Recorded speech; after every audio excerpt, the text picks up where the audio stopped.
Coronavirus, Donald Trump impose une interdiction d'entrée aux USA depuis le Brésil.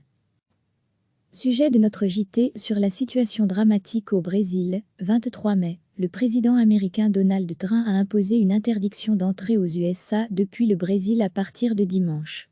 Le Brésil, pays le plus peuplé d'Amérique latine, compte le plus grand nombre de nouveaux cas de coronavirus Covid-19.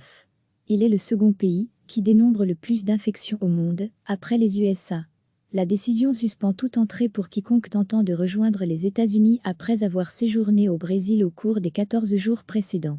Les citoyens américains, résidents permanents et époux de citoyens américains, font partie de ceux qui échappent à l'interdiction.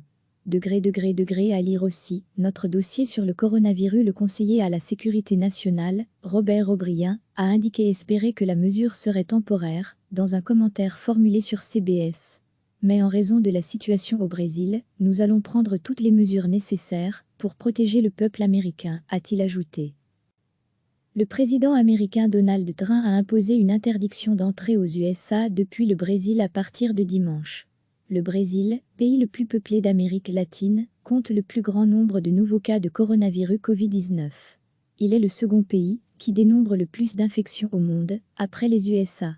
La décision suspend toute entrée pour quiconque tentant de rejoindre les États-Unis après avoir séjourné au Brésil au cours des 14 jours précédents. Les citoyens américains, résidents permanents et époux de citoyens américains, font partie de ceux qui échappent à l'interdiction. À lire aussi, notre dossier sur le coronavirus. Le conseiller à la sécurité nationale, Robert O'Brien, a indiqué espérer que la mesure serait temporaire, dans un commentaire formulé sur CBS. Mais en raison de la situation au Brésil, nous allons prendre toutes les mesures nécessaires pour protéger le peuple américain, a-t-il ajouté. Sujet de notre JT sur la situation dramatique au Brésil, 23 mai. Cliquez sur s'abonner pour recevoir les dernières nouvelles.